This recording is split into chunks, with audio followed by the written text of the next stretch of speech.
Rápidamente el ángulo de la información porque estamos en contacto ya con una nota que queríamos hacer hace algún tiempo y estamos hablando del doctor Lucas Brites, quien es urólogo. Buen día, doctor, gracias por atendernos y disculpe la molestia, pero por ahí queríamos escucharnos porque hay varios temas de urología que queríamos tratar para llevarles a nuestra sociedad. ¿Cómo le va? Hola, buen día. Es un gusto poder charlar con ustedes y estar en contacto con la audiencia de la Radio Ciudad, que sé que es una gran cantidad de audiencia. Tengo pacientes que los escuchan y me nombran de que es una radio que llega mucho a la comunidad de Nogoyá.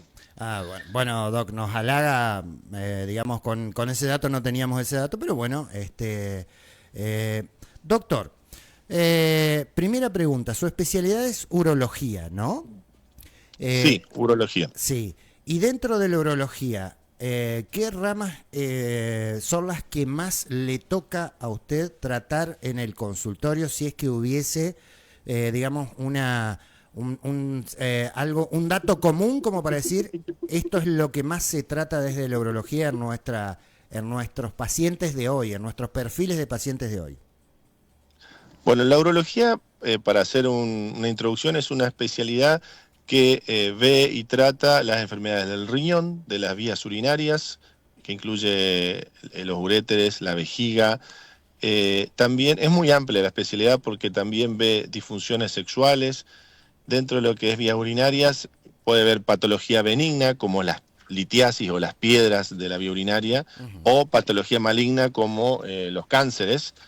Después, hablando de hombre, patologías o enfermedades de la próstata, enfermedades de los testículos, pene, obviamente, disfunciones sexuales, como dije, y, y dentro de lo que es mujer, incontinencia de orina, prolapso, y dentro de lo que es pediatría, alteraciones miccionales de la pediatría también. Como verás, es una especialidad muy florida y dentro de las consultas más prevalentes Ujú.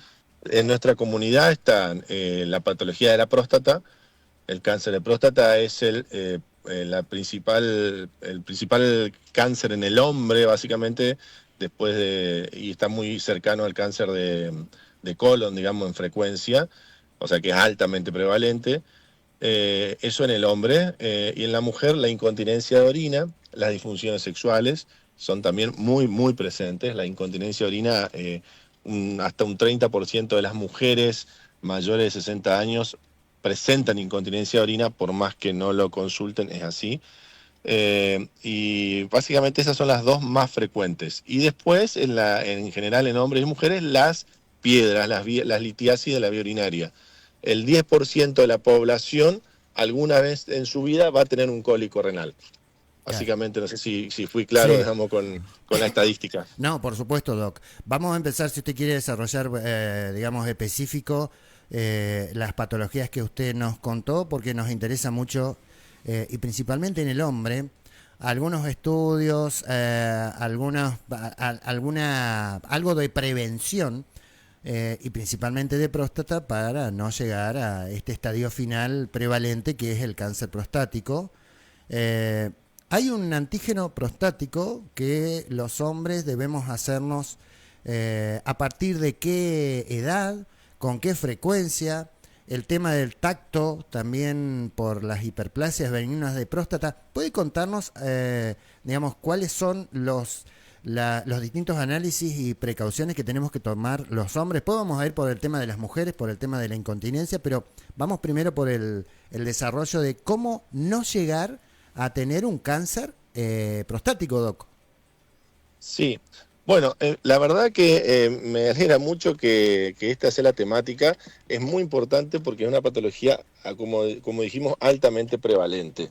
Eh, es importante definir lo que es el screening, que vos estás diciendo, cómo diagnosticamos un cáncer de próstata.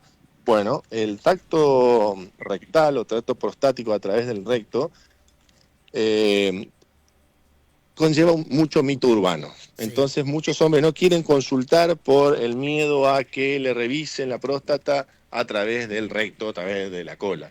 Realmente lo usamos, pero en pacientes seleccionados. No todos los pacientes son pasibles, o sea, decir, bueno, a todo el mundo se le hace un tacto, ¿sí?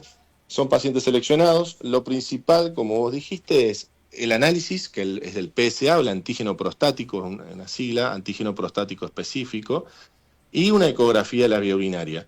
Eso es importante hacerlo en todos los hombres a partir de los 50 años, si no tienen antecedentes familiares de cáncer de próstata, familiares de la rama paterna, ¿no? Ujú. Si tienen un papá que tuvo cáncer de próstata, o un abuelo paterno con cáncer de próstata, o un hermano con cáncer de próstata, el control hay que hacerlo a partir de los 40 años. Entonces esa es la edad, 50 años para personas sin antecedentes, 40 años para hombres con antecedentes. Ahí empieza el control prostático. Bien, el control prostático es solamente vía tacto rectal o hay algunos No, análisis que, por ejemplo, el antígeno prostático que por sí, ahí sale en el análisis. sí, claro, por eso. El control prostático es un análisis de sangre donde se va a pedir un antígeno prostático, donde el médico general no es imprescindible que sea un urólogo. Esto también es bueno decirlo, un buen médico general o un buen clínico general lo pide o debería pedirlo también. Entonces, un análisis completo que incluye el PSA o el antígeno prostático y una ecografía de las vías urinarias. El tacto se va a hacer de acuerdo a cómo den estos dos estudios. No se le hace a todos los hombres de entrada de rutina en el consultorio. Ujú. Eso también quiero aclararlo. Se hace cuando uno está buscando o sospecha algo o ve una ecografía con una próstata muy grande o un antígeno prostático elevado. A ese paciente sí le hacemos el tacto. La próstata agrandada muchas veces puede ser la hiperplasia benigna de próstata, no necesariamente puede haber un cáncer ahí, pero puede desencadenar si no se trata esta hiperplasia, este agrandamiento de la próstata en un cáncer, Doc. Muy buena tu pregunta, tiene mucho sentido común, la gente lo hace en el consultorio. No está relacionada la hiperplasia prostática con el cáncer de próstata. El cáncer de próstata se origina por una mutación, o sea, una alteración en alguna célula, en el nacimiento de una célula, y eso hace que se desarrolle y se vaya dividiendo y vaya multiplicándose en las células anormales. Ujú. La hiperplasia prostática, como bien decís, es lo más frecuente. El 80% de los hombres a los 80 años va a tener hiperplasia prostática. O sea, es un número alto. Entonces, ¿qué significa hiperplasia prostática? Agrandamiento de la próstata, benigno.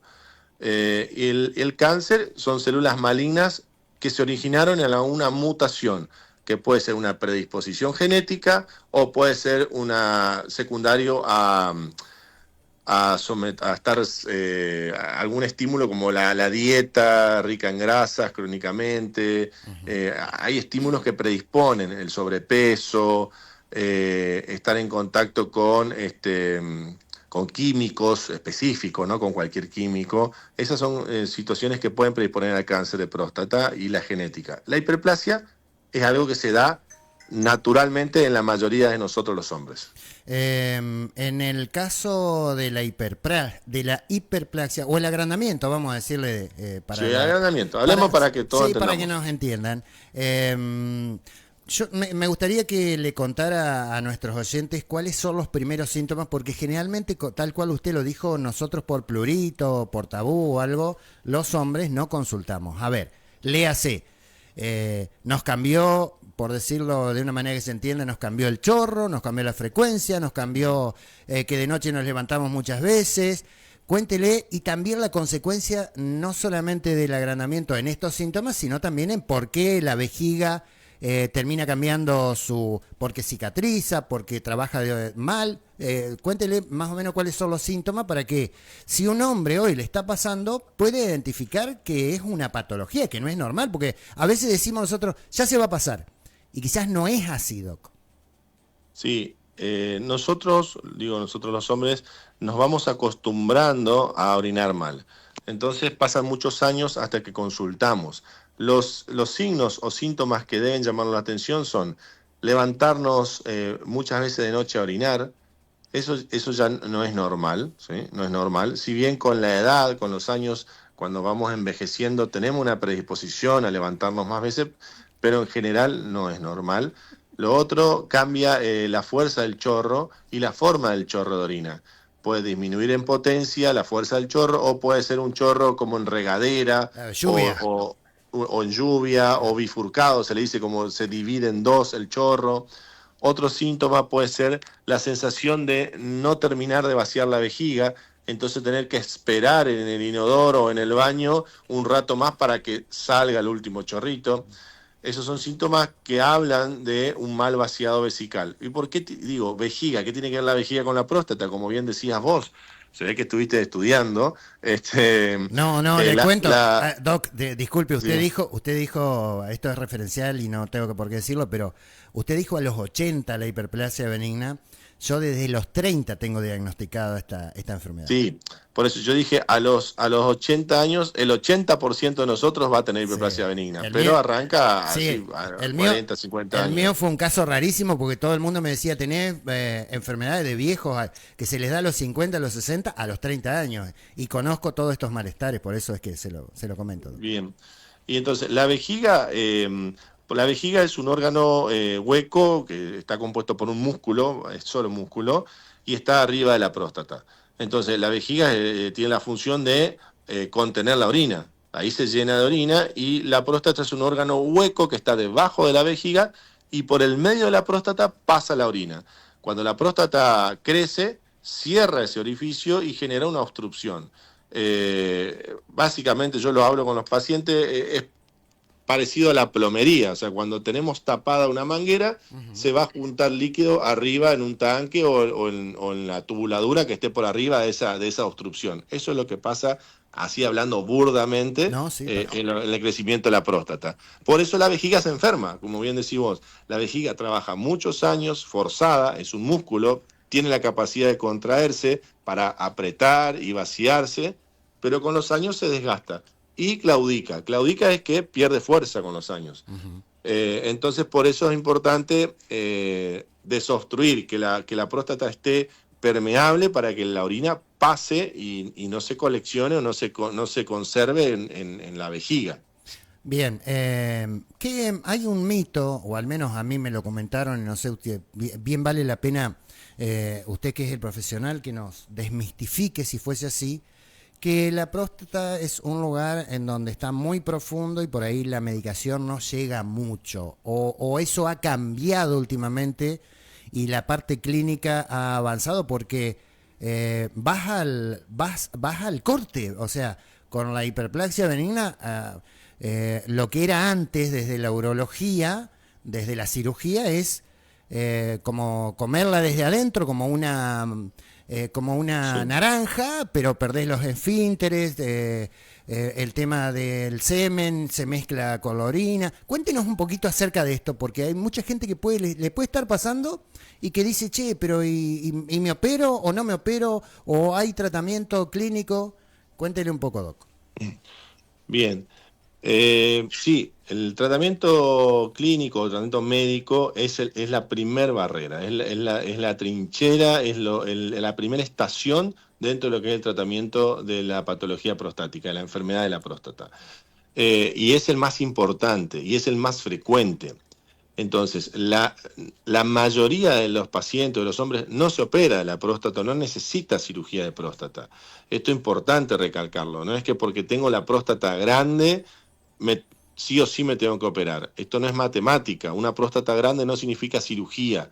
No es así. Hay próstatas pequeñas que pueden requerir cirugía y próstatas grandes que pueden no requerir cirugía. ¿Sí? Estamos siempre hablando de próstata benigna, no de cáncer. Entonces, la primera línea es la medicación. Es cierto que principalmente hay medicación que llega a la próstata, no son muchas, es cierto lo que decís, es bien seleccionado el tema de las drogas y principalmente por ahí lo que no llega mucho a la próstata son los antibióticos. Eso es lo más referente, creo que a eso te referís. Por ahí cuando hay una infección de la próstata hay pocos antibióticos que pueden concentrarse bien en la próstata como para erradicar las infecciones. Por eso lo que han tenido alguna prostatitis generalmente quedan con síntomas muchos años o toda la vida. Sí. Pero hay medicación específica para la próstata, no abunda, como decís, son pocas drogas, te puedo nombrar 5 o 6 dentro del vademécum urológico, y sí, cuando ya no tiene efectividad el tratamiento clínico, el tratamiento médico, muchos pacientes van a cirugía. Pero es importante recalcarlo que la mayoría de los pacientes no requieren tratamiento quirúrgico de la próstata. Ujú. Es más, como te dije y lo recalco, el tamaño de la próstata no significa necesariamente una cirugía. Bien, bien. ¿Sí? Lo último, digamos, con respecto a esto, porque ya vamos a pasar a las patologías femeninas, esa medicación, tengo entendido, o confírmelo, o corríjame usted, tienen muchísima incidencia sobre la vida sexual del hombre. Por un lado, uno toma para la hiperplasia seguramente alguna medicación que llegue específicamente sobre ese lugar, pero en algún momento lo que estaba desarrollado, no sé ahora, tenía incidencia sobre la potencia sexual de los hombres. ¿Puede ser esto o no? Hay drogas que sí. En lo que es medicación prostática, como vos bien dijiste y como estamos repasando, hay pocas drogas que actúan y ayudan a, eh, a relajar la próstata y a orinar mejor. Pocas drogas son, de los cuales hay una parte que afecta la potencia sexual, ¿sí? Porque bloquean parcialmente una hormona que se llama la testosterona, y hay otras drogas que por ahí afectan al eyaculado, o sea, al volumen del eyaculado, como ya dijiste hoy, que vos tiraste que la orina, o has dicho que la orina se mezcla con el líquido seminal. Sí, es cierto, puede pasar eso no reviste gravedad, pero sí lo que por ahí afecta, algunos tipos de droga afectan la La- potencia sexual. ¿Y la esterilidad? Hay, ¿Y la esterilidad, Doc? también pueden afectar a la fertilidad, sí. Ujú. No hacer estéril a un hombre, sino que como disminuyen la cantidad de espermatozoides que se eyaculan, disminuyen la chance del embarazo, pero no porque te generen esterilidad, disminuye la cantidad de espermatozoides que van a salir en el eyaculado. Claro. Al suspender la medicación, esto vuelve a la normalidad. No Ujú, es que ujú. queda una secuela de por vida con esto. Eso también Claro. quiero aclarar bien. El tratamiento prostático, clínico, médico, una vez que se suspende, todo vuelve al estado inicial. Bien, bien, bien. Por último, con respecto a esta patología, seguramente lo vamos a seguir consultando porque solamente estamos tratando próstata, pero hay riñones, hay vejiga, hay un montón de cosas para hablar cuando usted lo disponga, Doc. Pero eh, el cáncer de próstata es uno solo, es agresivo, es invasivo, es como todos los cánceres, depende del estadio. Cuéntenos un poquito, un resumen sobre el último estadio de, digamos, o el más grave, o lo predominante, lo Sí. dijo usted. Claro, lo más grave, como decís, el cáncer de próstata, lo más frecuente es la hiperplasia prostática. La enfermedad benigna es más frecuente, lo menos frecuente es el cáncer, pero dentro de eso es un cáncer que se da en un gran número de hombres, ¿sí? La mayoría de las personas que conocemos en el mundo no tiene cáncer, ¿sí? Pero dentro de los cánceres que hay, el cáncer de próstata guarda un lugar importante porque es frecuente, ¿sí? Ahora, dentro de los cánceres de próstata, el más frecuente es el cáncer que, se, que crece o que nace a partir de las células propias de la próstata, porque hay cánceres que pueden venir de otros órganos que son rarísimos y asentarse en la próstata. Pero el cáncer de la próstata que nace o se fundamenta al inicio en la célula prostática es un cáncer que en general es un cáncer de crecimiento lento. En general. Ujú. Hay cánceres y se gradúa, hay una graduación que va del 1 al 5, ¿sí? Y bueno, el grado 1 es el grado más leve, el grado 5, el estadio 5 es el más grave o el que tiene más potencial de hacer metástasis. Ujú. Siempre los cánceres, gracias a Dios, los cánceres menos agresivos son más frecuentes. Eh, Ahora, hay pacientes que le toca el cáncer más agresivo, bueno, Claro. ese tiene un tratamiento mucho más agresivo también. Pero la mayoría de los cánceres y muchos cánceres de próstata, acá hay algo que hay que decir también, el tratamiento va a variar de acuerdo a la edad del paciente, al estado físico del paciente y al tipo de cáncer.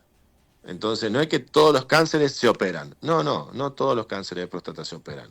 Es más, muchísimos no se operan. Y entonces esto hay que seleccionarlo bien y verlo con un urólogo que en lo posible haga urooncología, un Ah, urólogo que vea mucha patología oncológica. usted lo Pero hace. también es cierto, Usted lo hace, muchos cánceres no se operan. usted lo hace eso, doctor. ¿Usted es especialista también en eso?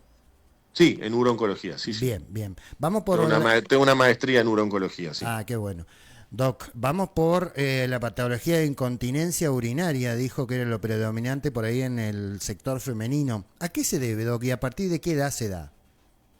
Bueno, primero clasificamos la incontinencia, ya que estamos hablando y veo que hay un nivel académico elevado, porque manejamos la terminología como alguien que ha leído sobre el tema, entonces vamos a hablar técnicamente bien así, con definiciones. Bien. Definamos la incontinencia. La incontinencia, hay dos tipos. Una incontinencia de urgencia, que es cuando no llegás al baño, te apura y no llegás, Ujú. ¿sí? Y se te escapa la orina. Y la incontinencia de esfuerzo, que es cuando toses, cuando te reís, ¿sí? Ahí esa incontinencia se da con un esfuerzo. O cuando vas al gimnasio, cuando saltás. Entonces, las dos se dan principalmente en mujeres y depende mucho de la edad. En general, en mujeres jóvenes, eh, lo que predomina es la incontinencia. Jóvenes hablo de que han tenido embarazo, porque esta es una predisposición, la incontinencia de esfuerzo. ¿Sí? A medida que pasan los años, se va aumentando también la incontinencia de urgencia. ¿Y a qué se debe? A la evolución y al crecimiento de los tejidos, al crecimiento en la edad de los tejidos. Los tejidos Claro. se debilitan, entonces ahí se van combinando. Y la incontinencia de urgencia, que habíamos dicho la clasificación, lo que está afectada es la vejiga. La vejiga no funciona bien, entonces uno puede hacer un tratamiento con medicación. Ujú. La incontinencia de esfuerzo, lo que está afectado es el sostén de la uretra, o sea, los músculos que sostienen a la uretra. Ujú. Entonces ahí lo que se hace es tratar de reforzar esa musculatura con ejercicios específicos y en el último de los casos, alguna cirugía mini invasiva, pero lo menos frecuente. Lo más frecuente son los ejercicios. Esos son. Entonces se dan todas las mujeres, se puede presentar, aumenta después de los embarazos y aumenta a partir de los 60 años también. Esos son, a medida que vamos creciendo en edad, van presentándose más patologías. Claro, por supuesto, Doc. Vale la pena, ya que lo comentó, aclarar, a mí también se me pasó un poquito que también las patologías prostáticas, específicamente hiperplasia benigna de próstata, que es el tema que ya pasamos, tienen que ver mucho también con un cambio de vida, con no fumar, no alcohol, no café, hacer mucho ejercicio, cambiar la alimentación. Juega mucho una vida sana, digamos, en el hombre y también, por lo que usted dice, en la mujer en este tipo de incontinencias, ¿no? Sí, hoy por hoy ya está estudiado y está demostrado que la actividad física mejora no solamente la calidad de vida, mejora la cantidad de años que vivimos, cómo lo vivimos, y mejora la inmunidad, mejora la fortaleza física, mejora los músculos y mejora el funcionamiento de todos los órganos. No solamente si vamos al gimnasio y hacemos bíceps, no va a mejorar solamente el bíceps, también mejora el cerebro, mejora el intestino, o sea, y por ende también la vía urinaria. Y lo otro, la dieta. Ya está demostrado también que las dietas, nosotros culturalmente tenemos una dieta basada en proteína animal, básicamente, por nuestra cultura. Las dietas que están basadas en alimentos derivados de animales y en grasas animales predisponen a enfermedades benignas y malignas. El cigarrillo, sin duda, el cigarrillo es el principal factor causal o predisponente de cánceres de muchos tipos, no de cáncer de próstata, de cáncer de infinidad de tipos de cánceres. Además, el cáncer de la vía urinaria y del riñón, el principal factor causal es el antecedente de tabaquismo, de cigarrillo. Entonces, lo que dijiste es súper relevante y hoy por hoy, por eso, la actividad física y el estilo de vida saludable no tiene relación solamente con el músculo o con la parte ósea. Ay, voy a recuperarme de los músculos porque me duele la espalda. No, no. También tiene que ver con todos los órganos del cuerpo. ¿Qué tal? Acá Pablo Duré, también estoy acá en la radio. Y le estoy diciendo a mi compañero que fuma mucho, Ah, así bueno, que bueno. Estoy en el va a horno. tener que solucionarlo. ¿Hay gimnasia específica para tratamiento, digamos, para no llegar al momento de la medicación o del tratamiento? Sí. entiendo. Del Digo, piso pélvico me hablas, de lo claro, que es dificultad miccional, incontinencia, incluso también hasta disfunción eréctil, digamos, en el hombre, o sea, claro. dificultad para mantener una erección, sí. O sea, el piso pélvico está muy relacionado con la parte funcional de del vaciado de la vejiga, o sea, con orinar, y está también relacionado, el piso pélvico está relacionado con la actividad sexual, tanto masculina como femenina. Y hay ejercicios específicos, ¿sí? Sí, Hay por ejercicios eso y hay, pregunto. hoy por hoy, hay, y creo que en Concordia, en Nogoyá tienen, si mal no recuerdo, un especialista en kinesiología que hace piso pélvico. Si mal no recuerdo, tengo que fijarme después en mi agenda, pero creo que hay ahí. Hay una parte, una rama de la kinesiología que se especializa en la enfermedad del piso pélvico. Hay ejercicios específicos, unos, por ejemplo, con nombre propio, el famoso ejercicio de Kegel, Ujú. después lo pueden googlear y Sí, buscar. sí. Es muy bueno para hombres como para mujeres, y está adaptado para hombres y mujeres. Sí, es muy buena tu aporte, Pablo. Interesante. Doctor, la verdad que ha sido una excelente nota y bueno, lo voy a comprometer públicamente al aire, para cuando pueda, para cuando se desocupe, así tengamos que grabarlo como un falso vivo, pero dos temas en el futuro, si se pueden tratar, me parece que son tabú, pero también son importantes: disfunción eréctil en el hombre, medicación, estilo de vida, modo de vida, edad, y también el tema de, no sé si es líbido o los estrógenos en la mujer relacionados con el tema de la vida sexual del individuo. ¿Le parece en algún momento? Sí, sí, la verdad que, como se habrán dado cuenta, me gusta charlar. Lo tomé esto como, yo soy profesor en la facultad de la Universidad Adventista, soy profesor en la cátedra de urología. Me gusta mucho la parte académica, y me gusta hablar, por lo que habrás visto. Me gustaría en algún momento conocerlo, quizás hasta voy para allá a Concordia, a Nogoyá en algún momento para charlarlo, pero sí, si vos querés, lo podemos dejar a esto pautado en algún momento por privado y hablamos de los temas que quieras y después vos lo ponés como una columna. La verdad que me gusta mucho la docencia y creo que las herramientas, cuando sabemos y entendemos algo desconocido, eso nos hace libres. Yo siempre tomo el ejemplo, cuando yo no sé de mecánica, si yo voy al mecánico, quiero que el mecánico me explique lo que tiene mi auto y me explique a prueba de sonso. O sea, yo soy un sonso en mecánica, no sé Claro, nada, y sí, no sí, tengo obligación de saberlo. por supuesto. Entonces no quiero que asuma que yo tengo que saber lo que significa la correa de distribución. No lo asuma, decime, explícame, y así lo tomo en el consultorio. O sea, yo creo que la gente no tiene por qué saber de urología, no, pero uno tiene que hacer el esfuerzo y el conocimiento nos hace libre. El saber de un tema nos hace libre, nos da independencia, y eso es lo que creo que todos debemos lograr en los diferentes planos de la vida. Yo estoy totalmente a disposición, después por privado podemos coordinar y hacemos eso que vos decís. Gracias, Excelente. doctor. Que tenga un muy buen día. Que Dios lo bendiga, hasta luego. Chao, Gracias, chao. gracias. La verdad que una sorpresa, Lucas Brites, el doctor Lucas Brites. Y bueno, vamos a ver si podemos extender el contacto, porque aparte es de los, bueno, es profesor, Mm. pero es de los médicos que explican, que es raro, porque ¿viste? Claro. Vos vas, uno por ahí cuando tiene una enfermedad lo apabulla, algunos, otros no, el que es arisco al médico, pero uno va al médico y lo apabulla, pregunta, y hay médicos que son reacios a No, no, explicarte pero porque tiene te razón. curan y nada más. Aprender el funcionamiento, Pero me parece excelente esta uno se nota. conoce. Sí, sí, con el doctor Lucas Brito. Y bueno, seguramente charlaremos en privado con él en algún momento porque me gusta. Es Ajá, muy sí, bueno sí, esto muy bueno. de explicar.